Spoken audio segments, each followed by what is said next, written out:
अस्सलाम वालेकुम students, welcome back to the channel mathematics by Panjwani. Mathematical induction binomial theorem का ये लास्ट टॉपिक है हमारे पास है, लास्ट है। चलो इसको हम बाइनोमियल सीरीज भी कहते हैं। हमने लास्ट जो फॉर्मूला पढ़ा था वो बेसिकली बाइनोमियल थ्योरम का था, और उसके अंदर जो हमारे पास पावर्स होती है, जो ऊपर फॉर्मूले आप देख रहे हैं यहाँ पर, ये जो फॉर्मूलाज हैं हमारे पास, ये when the power are natural number और you can say a positive numbers, अगर पावर आपकी पॉजिटिव थी या नेचुरल नंबर्स में थी तो हम ये वाले फॉर्मूले यूज़ करते थे। ठीक है, इस तरह लिखे या एन और आर करके लिखे, बात एक ही है, तो आप कंफ्यूज मत होइए कि आपने कोई और फॉर्मूला बताया, ये वही फॉर्मूला है। मैंने आपको बताया ना एन सी आर, तो ये वही फॉर्म है। ठीक है, अब जो हमारा बाइनोमियल सीरीज का कॉन्सेप्ट आता है वो हमें ये बताता है कि जब हमारे पास पावर नेगेटिव आ जाए या पावर रैशनल में आ जाए, मतलब फ्रैक्शन में आ जाए, तब हम ये वाला फॉर्मूला इस्तेमाल करते हैं। ठीक है, पहली बात ये। अब उसकी जो कन्वर्ज होने की या उस फॉर्मूले की ओपन होने की जो कंडीशन है वो ये है हमारे पास। ठीक है, इस कंडीशन को मैं आपको और अगर सिंपलेस्ट फॉर्म में लिख के दिखाऊं तो इसका मतलब ये है कि x की वैल्यू आपकी 1 से छोटी होनी चाहिए और -1 से बड़ी होनी चाहिए। ठीक है, इसके दरमियान होगी तो ये कन्वर्ज करेगी सीरीज, वरना नहीं करेगी। दूसरी इंपॉर्टेंट बात जो हमारे पास है वो ये है कि जो हमने बाइनोमियल थ्योरम के अंदर फॉर्मूले पढ़े थे, उसके अंदर अगर आपको याद हो, फॉर एग्जांपल मेरे पास क्वेश्चन है 2x + y की पावर 5, तो आपको मैंने बताया था कि जो भी पावर होगी उससे एक ज़्यादा आपकी टर्म्स ओपन होंगी। ठीक है, ये बात मैंने डिटेल में बताई थी।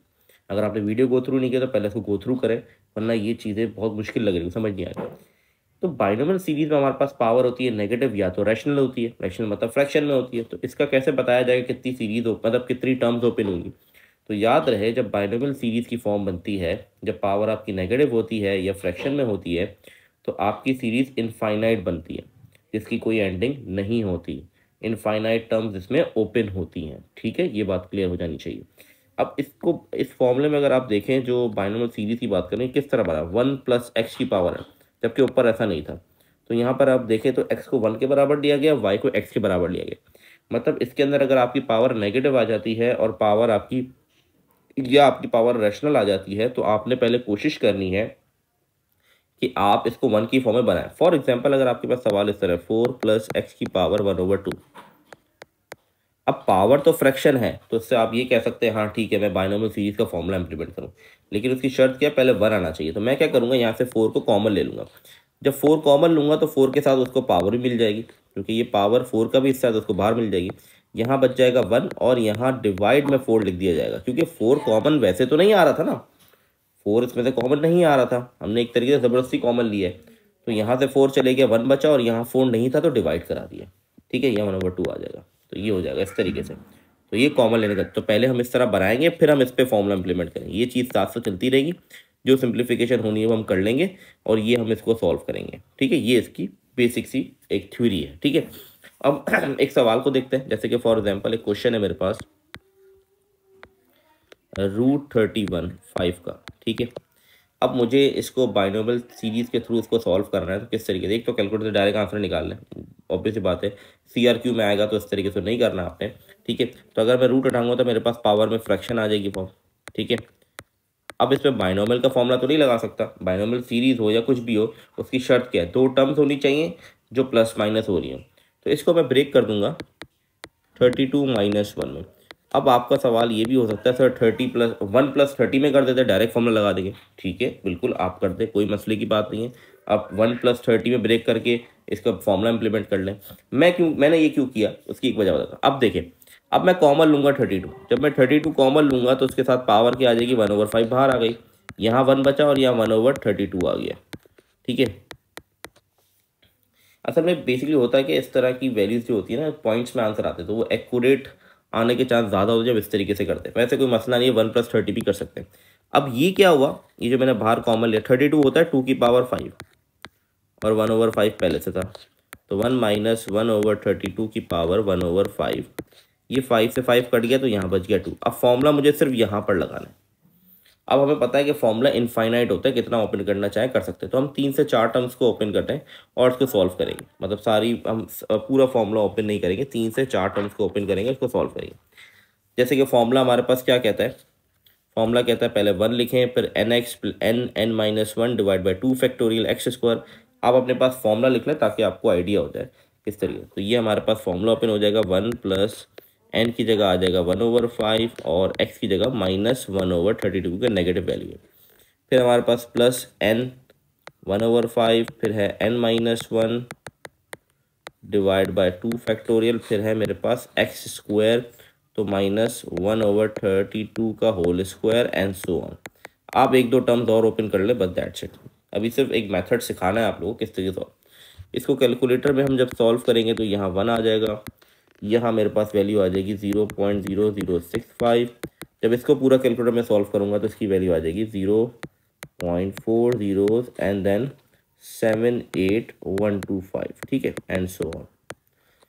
इसको सॉल्व करेंगे, फाइनली हमारे पास आंसर बनेगा कुछ इस तरीके से 1.98। आप इसको कैलकुलेट चेक कर सकते हैं। मेरा मकसद, ये कैलकुलेशन तो आप आराम से कर सकते हैं कैलकुलेटर से, मेरा मकसद सिर्फ ये स्टार्टिंग कॉन्सेप्ट सिखाना था कि फॉर्मूला इम्प्लीमेंट कैसे करते हैं। तो आई होप ये वाला कॉन्सेप्ट आप लोग क्लियर होगा, ठीक है। ये इसका आंसर आ गया। और स्टार्टिंग मैंने कॉमन लेना भी सिखाया, किस तरीके से कॉमन लेके हम 1 के एक्स को 1 मतलब स्टार्टिंग में 1 ला सकते हैं, ठीक है। ये एक मेन मकसद था इस कॉन्सेप्ट का। अगला हमारे पास सवाल इस तरीके से बन सकता है, if x is so small that its square and higher power can be neglected. अब ये सवाल कह रहा है एक्स की वैल्यू इतनी छोटी है कि इसके स्क्वायर और हायर पावर को निगलेक्ट करना है, ठीक है। निगलेक्टेड मतलब निगलेक्टेड करना है, निगलेक्ट कर देना, उसको हटा देना है। अब इसका सवाल किस तरीके से बन सकता है, एक मैं एग्जाम्पल के तौर पर क्वेश्चन ले रहा हूँ। अब देखें, फॉर एग्जाम्पल मेरे पास क्वेश्चन है 1 + x की पावर 1/2 डिवाइड बाय, नहीं इसको इस तरह कर लेते हैं, 1 - x की पावर -1/2। अच्छा, सवाल हो सकता है इस तरह भी आए, हो सकता है इस तरह लिखा हुआ आ जाए आपके पास 1 + x रूट के अंदर डिवाइड बाय 1 - x। दोनों सवाल सेम ही चीज़ है। इसको सॉल्व करने के लिए मैं क्या करना, न्यूमिनेटर में लेके जाना। डिनोमिनेटर में जो वैल्यू है जब मैं इसको ऊपर ले जाऊँगा तो उसकी पावर क्या हो जाएगी, माइनस की हो जाएगी। तो दोनों चीज़ें सेम ही वे हैं, ठीक है। अच्छा, सेम ही सवाल है। अब यहाँ पर फॉर्मूला ओपन करूँगा। अच्छा, सवाल में इंपॉर्टेंट पॉइंट क्या कह रहा है, एक्स की वैल्यू इतनी छोटी है कि स्क्वायर और उसकी हायर पावर को निगलेक्ट कर दें आप, कैन बी निगलेक्टेड, ठीक है। तो सबसे पहले मैं यहाँ पर फॉर्मूला ओपन करता हूँ, ठीक है। ऑलरेडी फॉर्मूले की फॉर्म बनी हुई है, तो 1 + n की जगह 1/2 और x की जगह x आ गया। फिर फॉर्मूले में आता है n-1 डिवाइड बाय 2 फैक्टोरियल, फिर आ जाएगा एक्स स्क्वायर। मैं यहाँ पर आकर रुक जाऊँगा क्योंकि सवाल में मुझे उसने कहा है कि x की वैल्यू इतनी छोटी है कि स्क्वायर या उससे हायर पावर निगलेक्ट कर देनी है। तो ये वाली फॉर्म को मैं निगलेक्ट कर दूंगा, मैं यहीं पर आकर रुक जाऊंगा क्योंकि यहाँ पर x की क्या आ गया, स्क्वायर आ गया। अब आगे बढ़ूंगा तो क्या आएगा, क्यूब आएगा। तो उससे क्लियरली क्या, स्क्वायर और उससे हाईएस्ट पावर जो आ रही है उसको निगलेक्ट कर दें। तो फॉर्मूला सिर्फ इतना सा ही ओपन होगा इसके अंदर। समझ आई बात? तो आई होप ये वाली बात क्लियर होगी। इसी तरीके से जब सेकंड जो मेरे पास इक्वेशन है उसका फॉर्मूला ओपन करूंगा, वो भी इतना ही ओपन करूंगा। पहले 1 आ गया, 1 + n की जगह आ गया मेरे पास -1/2 और इसकी जगह आ गया माइनस का x। बस इतना ही ओपन करना है, ठीक है। या तो इसका सवाल इस तरह भी पूछा जा सकता है, find the first approximation of this equation. First approximation का मतलब है कि x की पावर 1 तक आपने ओपन करना है। इस तरह भी सवाल पूछा जा सकता है, ठीक है। अब क्या करेंगे, अब इसको सिंप्लीफाई करते हैं। ये हो जाएगा x/2, ये भी हो गया 1 + x/2। ब्रैकेट्स मल्टीप्लाई करा दें या फॉर्मूला इंप्लीमेंट कर दें क्योंकि दोनों के ब्रैकेट सेम है, वो एक ही बात है। तो ये हमारे पास बन जाएगा इस तरीके से कुछ, जब मैं ब्रैकेट्स को मल्टीप्लाई कराऊंगा। आई होप इसमें तो कोई इशू नहीं होगा आप लोग को। अब मैं इसको सिंप्लीफाई कर रहा हूँ और आंसर लिखना है मुझे। और सवाल में क्या कहा गया था कि स्क्वायर और उसकी हायर पावर को निगलेक्ट कर देना है। तो आप यहाँ गौर से देखिए, फिर स्क्वायर आ गया, तो इसको निगलेक्ट कर देंगे वापस से हम। तो ये हमारा फाइनल आंसर होगा 1 + इसका एलसीएम लेंगे तो हमारे पास आ जाएगा 2x/2। 2 से 2 काट देंगे तो फाइनल आंसर आ गया 1 + x। तो आई होप ये वाली बात आप लोग को क्लियर होगी, ठीक है। तो हायर पावर या इस तरह सवाल पूछा, या तो आपसे ये पूछा जाता है find the first approximation value.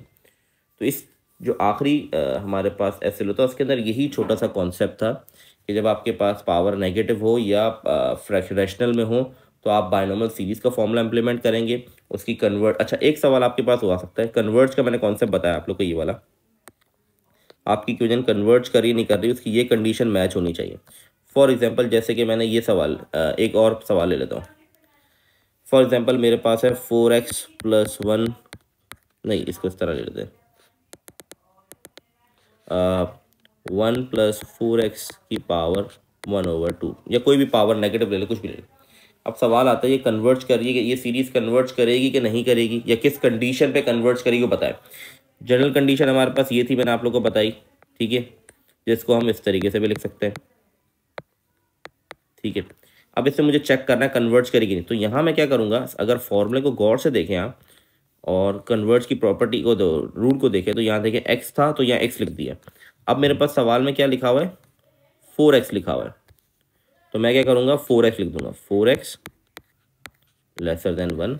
4 को वहाँ जाके डिवाइड करा देंगे। तो ऑप्शन के अंदर अगर आपसे ये पूछा जाए कि कन्वर्स की क्या कंडीशन बनेगी, तो ये कंडीशन बनेगी, क्योंकि 1 डिवाइड बाय 4 का मतलब होता है 0.25। और ये अगर आपसे ये पूछा जाए कन्वर्ज कर रही है, तो हाँ बिल्कुल कन्वर्ज कर रही है, क्योंकि 0.25 इसकी रेंज में आता है। ये रेंज क्या कह रहा है, एक्स की वैल्यू -1 से बड़ी है और 1 से छोटी है, तो ये इसका करेक्ट आंसर है। ठीक है जी। अच्छा जी, इस टॉपिक से बायनोमियल सीरीज से रिलेटेड एक क्वेश्चन मैं करवा रहा हूँ वर्कबुक का आप लोगों को, ताकि थोड़ा सा आइडिया हो किस तरीके से सवाल पूछे जा सकते हैं। ये वर्कबुक आप परचेज कर सकते हैं, डिस्क्रिप्शन में लिंक मौजूद है, तो वहाँ से आप वर्कबुक ले सकते हैं। बेसिकली पास पेपर की वर्कबुक है, हर चैप्टर की इसके अंदर बनी हुई है। अच्छा जी, फॉर एग्जाम्पल एक क्वेश्चन, कंसिडर द एक्सप्रेशन दी गई है हमारे पास क्यूब रूट k + x, और हमें कहा जा रहा है prove that this expression can be written as this. तो यहाँ देखिए कॉमन लेके हमें दिखाना है बस इस सवाल के अंदर, ठीक है, जैसे मैंने आपको सिखाया अभी। अब इस एक्सप्रेशन को कह रहे हैं इस तरह लिख कर दिखाएं। तो सबसे पहला पार्ट सॉल्व करना बड़ा सिंपल है। सबसे पहले तो हम हटाएंगे रूट, तो क्यूब रूट है तो ये 1/3 आ जाएगा। फिर जैसे मैंने आपको बताया, जो पावर अगर हमारे पास फ्रैक्शन में आ जाए या नेगेटिव आ जाए, तो वो बेसिकली हमारे पास बायनोमियल सीरीज, तो उसमें 1 आना चाहिए पहले। तो के को अगर मैं कॉमन लूँगा तो के के साथ 1/3 आ जाएगा, और यहाँ 1 आ जाएगा, और x/k आ जाएगा। तो ये आपका पहला पार्ट हो गया, जो एक 1 नंबर का है। ठीक है, नेक्स्ट पार्ट क्या कहता है, हमें expand this expression up to 3 terms, 3 terms तक इसको ओपन करना है। ठीक है, जो बाहर लिखा हुआ वो अपनी जगह पे रहेगा। ठीक है, उसको अभी हमने कुछ नहीं किया। ठीक है, हम अब इसको एक्सप्रेशन को ओपन कर देते हैं। ये पहले 1 आ जाता है, फिर हमारे पास n 1/3, और ये आ गया x/k, फिर plus n n-1 divide by 2 factorial, और यहाँ आ जाएगा मेरे पास x/k के ऊपर स्क्वायर। 3 टर्म्स तक बोला है, 3 तक ओपन कर दिया मैंने। ठीक है, ये k की पावर 1/3 अपनी जगह पर है, इसको अभी कुछ भी नहीं करना। ठीक है, इसको सिंपल 1 प्लस ये हो जाएगा हमारे पास x/3k। इसको हम सिंप्लीफाई करेंगे, आप लोग कैलकुलेटर में डायरेक्ट इसको सिंप्लीफाई कर लीजिएगा। आई होप आप लोगों को हो जाएगा, इसमें कोई ऐसी मुश्किल चीज़ नहीं है। ठीक है, तो ये हमारे पास बन जाएगा -1/9, और यहाँ है x/k² बने, क्योंकि स्क्वायर अप्लाई हुआ ना, यहाँ पर देखिए स्क्वायर अप्लाई हो रहा है। तो ये मेरे पास फॉर्म बना, ये आ गया मेरा आंसर पार्ट 2 का। ठीक है, सही है, पार्ट 2 का जवाब आ गया। पार्ट 3 बड़ा इंपॉर्टेंट, पार्ट 3 कह रहा है if the coefficient of x and x² are equal, कह रहा है जो कोफिशिएंट और x और x² हैं अगर बराबर है, then prove that the value of k is 1/3 and 0। अब ये देखें, ये कोफिशिएंट है हमारे पास, ये है ना x और x², ये इसी को यूज़ करते हुए हमें सॉल्व करना है सवाल। किस तरीके से सॉल्व करना है, अब देखें। उसने कहा x और x² कोफिशिएंट अगर बराबर है, तो कोफिशिएंट x से क्या होगा, 1/3 के हो जाएगा। x नहीं लिखेंगे क्योंकि वो तो वेरिएबल है, उसका कोफिशिएंट लिखना है ना, x के साथ कोफिशिएंट क्या होता है, जो नंबर लिखे होते, तो 1/3 के भी एक बेसिकली नंबर ही है, यहाँ पर मिसिंग है नंबर तो नहीं पता। इसी तरीके से ये हमारा इसका कोफिशिएंट क्या x² का -1/9, और नीचे k² आ जाएगा। ठीक है, अब 9 ये किस तरह बन जाएगा, क्रॉस मल्टीप्लाई होगा, ये वहाँ जाके 1 से मल्टीप्लाई होगा, 9k² हो गया। इसी तरीके से ये हो जाएगा -3k, तो ये हो गया 9k² -3k = 0। यहाँ से 3k कॉमन ले लेंगे, तो 3k -1 = 0, तो ये भी 0 के बराबर आ जाएगा। तो ये हो जाएगा 3k = 0, तो 3 वहाँ जाके डिवाइड होगा, तो k की वैल्यू 0 आ गई। यही कहा गया था, एक 0 आएगी कि -1/3। अब क्या बच गया, 3k - 1 = 0, तो 3k = 1, और k की वैल्यू आ गई। अच्छा पॉजिटिव, अच्छा हाँ पॉजिटिव होगा, सॉरी ये प्लस होगा ना, यहाँ जाएगा तो पॉजिटिव हो जाएगा, ये मैंने गलती कर दी। तो ये -1 हो जाएगा। ठीक है, इसको वापस से सही कर लेते हैं वरना कन्फ्यूजन रहेगी। ये -1 हो गया, और ये -1/3 बन गया, तो ये हमारा प्रूव हो गया। तो ये एक मैंने पार्ट कराया आप लोग को, और भी इसके अंदर क्वेश्चन है, बाकी टॉपिक से रिलेटेड भी इस वर्कबुक के अंदर क्वेश्चन है। ठीक है, ये आप लोग ज़रूर ट्राई करें, और कोई क्वेश्चन आपसे नहीं होता तो आप मुझसे पूछ सकते हैं कमेंट में। इसी तरीके से मैंने कन्वर्ज वाला कॉन्सेप्ट अभी बताया था आपको। ये देखें, ये सवाल, which of the following condition which of the following condition is valid for the convergence of this, इसकी कन्वर्जेंस बतानी है, कौन सी कंडीशन वैलिड होगी। अब बहुत ध्यान से एक बात समझिएगा, देखें पहले तो मुझे 2 को कॉमन लेना पड़ेगा, क्योंकि पहले मुझे बाइनोमियल सीरीज का कॉन्सेप्ट जो फॉर्मूला वैसा बनाना पड़ेगा। तो 2 को कॉमन लूँगा तो इसके साथ -2 आ जाएगा, ठीक है। यहाँ आ जाएगा 1 + 5 से डिवाइड हो जाएगा 2, क्योंकि 2 कॉमन लिया है, -2। अब मैं कन्वर्ज की प्रॉपर्टी लाऊँ। कन्वर्ज क्या कहता है हमारे पास, कन्वर्जन के मुताबिक यहाँ पर मेरे पास क्या आना चाहिए, x की जगह क्या लिखा हुआ है 5x/2। तो मैं इस तरीके से लिखूँगा यहाँ पर, यहाँ लिख रहा हूँ मैं 5x/2, यही प्रॉपर्टी थी, x की जगह 5x/2 आ गया, तो 2 वहाँ चले जाएगा और 5 भी वहाँ चले जाएगा, तो ये मेरे पास प्रॉपर्टी इस तरह बन जाएगी 2/5, ठीक है। तो इसका करेक्ट ऑप्शन हमारे पास आई थिंक कौन सा ऑप्शन आ रहा है, ए ऑप्शन करेक्ट आ रहा है। तो 2/5 देखते हैं रेंज में आ रहा है कि नहीं आ रहा। 2/5 होता है 0.4, ऑब्वियसली रेंज में आ रहा है, तो इसका ऑप्शन करेक्ट ऑप्शन ये हमारा। तो ये बस मैं थोड़ा सा कॉन्सेप्ट सिखाने के लिए मैंने कुछ चीज़ें करवा दी, बाकी आप लोग ट्राई करें। और अल्हम्दुलिल्लाह से हमारा ये चैप्टर कंप्लीट हो गया। इंशाल्लाह नेक्स्ट हमारा ट्रिग्नोमेट्री स्टार्ट होगा, उसके अंदर बहुत सारे कॉन्सेप्ट सीखने हैं, तो ट्रिग्नोमेट्री आइडेंटिटीज़ को स्टार्ट करेंगे इंशाल्लाह। नेक्स्ट वीडियो मिलते हैं, अल्लाह हाफ़िज़।